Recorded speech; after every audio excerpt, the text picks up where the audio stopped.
ke taɓa darajar annabi sawaye za mu samu lokaci kawai na ce kowane lokaci da lokacin shi tuku amma me za ka ce game da wanda ya ce wacce ta yi mafarki ta gara kuma sai ce wai annabi ne wace tsaya ce wannan haka addini manzan Allah kenan so yake cewa akwai matsayin da idan ka kai ma sallah ka daina kwana 40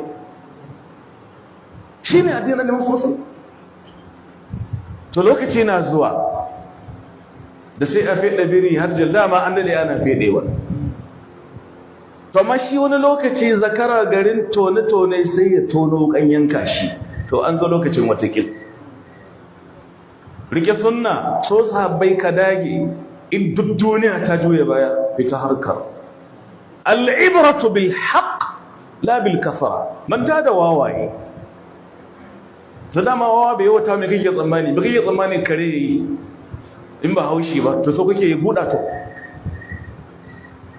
ba mu zo kan magana ba lokaci na zuwa amma da yardan Allah la'alla lokacin tafsiri yau mu ƙara fito da bayanan malamai kawai kan sahabbai wannan zamu dan tabo lokacin tafsiri da yardan Allah haƙƙi ne